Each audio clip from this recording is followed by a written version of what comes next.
નમસ્કાર. Gujarat police constable એટલે કે લોકરક્ષક ભરતી 2024 એની લેખિત પરીક્ષા પછી હવે બધાની નજર છે કે આગળ શું થશે. હા બરાબર. પ્રોવિઝનલ આન્સર કી આવી ગઈ છે 20 જૂન 2025. અને વાંધા રજૂ કરવાની જે 23 જૂનની સમયમર્યાદા હતી એ પણ હવે પૂરી થઈ ગઈ છે. સાચી વાત. એટલે હવે એમ કે ઉમેદવારોમાં સ્વાભાવિક જ ઉત્સુકતા હોય કે ભાઈ ફાઇનલ આન્સર કી ક્યારે આવશે. અને હા, એ પણ કે કયા પ્રશ્નોમાં ફેરફાર થઈ શકે છે અથવા કયા પ્રશ્નો રદ થઈ શકે છે. ચોક્કસ. તો ચાલો આજે આપણે આ જ મુદ્દા પર થોડી વાત કરીએ. જે માહિતી આપણી પાસે છે અને જે સામાન્ય પ્રક્રિયા હોય છે એના આધારે સમજવાનો પ્રયત્ન કરીએ કે શું અપેક્ષા રાખી શકાય. બિલકુલ. સૌથી પહેલા તો ફાઇનલ આન્સર કી. આ વાંધા રજૂ થયા પછી શું થાય છે? પ્રોસેસ શું હોય છે એની?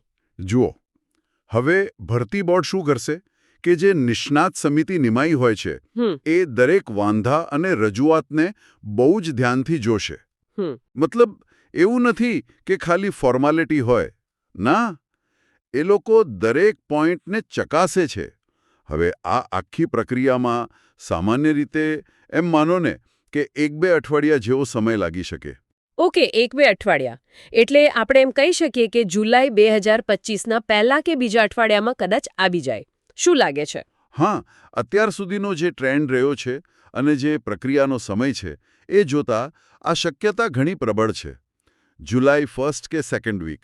સારું. પણ એક વાત ખાસ યાદ રાખવાની. આ ખાલી અંદાજ છે. પાક્કી અને સત્તાવાર માહિતી માટે તો ગુજરાત પોલીસ ભરતી બોર્ડની જે ઓફિશિયલ વેબસાઇટ છે એ જ જોતા રહેવું પડે. એ બહુ જરૂરી છે. હા, એ તો છે જ. ઓફિશિયલ જાહેરાત એ જ ફાઇનલ ગણાય. અચ્છા, હવે બીજો એક મોટો સવાલ જે બધા ઉમેદવારોના મનમાં હશે, કયા પ્રશ્નો રદ થઈ શકે એના વિશે કંઈ અંદાજ? ના, જુઓ, અત્યારે તો એ કહેવું મુશ્કેલ છે. કયા ચોક્કસ પ્રશ્નો રદ થશે એની કોઈ જ ઓફિશિયલ માહિતી નથી. એટલે એ ક્યારે ખબર પડશે? એ જ્યારે ફાઇનલ આન્સર કી આવશે ને ત્યારે જ એની સાથે જ લિસ્ટ આવશે કે ભાઈ આટલા પ્રશ્નો રદ થયા છે અને આ કારણોસર રદ થયા છે. બધી વિગતો ત્યારે જ મળશે. ઓકે, પણ આપણે ખાલી સમજવા માટે વાત કરીએ. સામાન્ય રીતે કયા કારણો હોઈ શકે જેના લીધે પ્રશ્નો રદ થતા હોય? હા, એના અમુક કોમન કારણો હોય છે.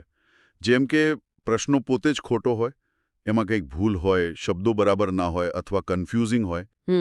બીજું કે જે ઓપ્શન્સ આપ્યા હોય એમાં એક કરતાં વધુ જવાબ સાચા હોય અથવા તો એક પણ જવાબ સાચો ના હોય. અચ્છા.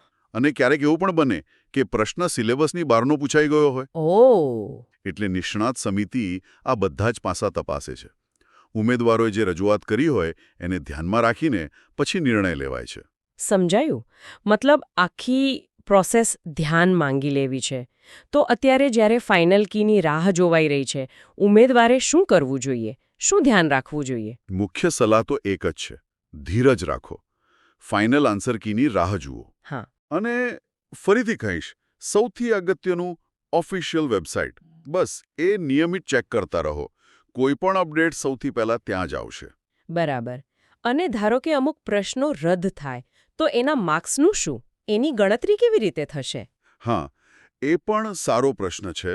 જે પ્રશ્નો રદ થશે એના ગુણ ઉમેદવારોના ટોટલ સ્કોરમાં કેવી રીતે ઉમેરાશે કે નહીં ઉમેરાય એની જે ચોક્કસ પદ્ધતિ હશે એની સૂચનાઓ પણ ફાઇનલ આન્સર કી સાથે જ બોર્ડ જાહેર કરશે.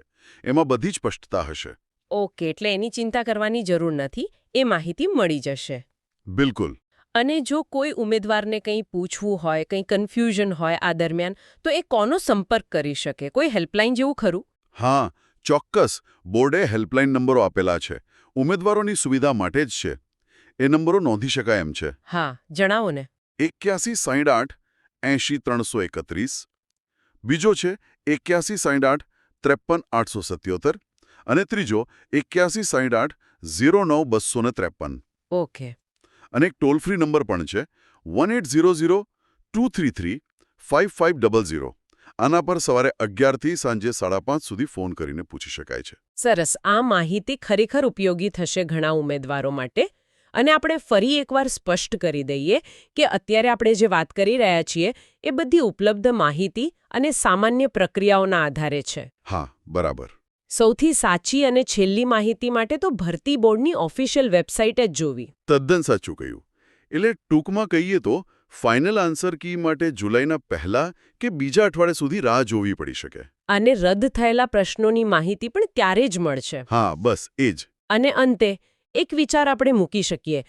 આ જે ઉમેદવારો વાંધા ઉઠાવે છે અને પછી એની સમીક્ષા થાય છે, આ ખાલી ભૂલ સુધારવાની વાત નથી, ખરું ને? ના, બિલકુલ નહીં. આખી ભરતી પ્રક્રિયા કેટલી પારદર્શક બને છે એનાથી, અને ઉમેદવારોનો જે વિશ્વાસ છે આખી સિસ્ટમ પર, એ જાળવી રાખવા માટે આ કેટલું જરૂરી છે એ ખરેખર વિચારવા જેવું છે. સાચી વાત છે.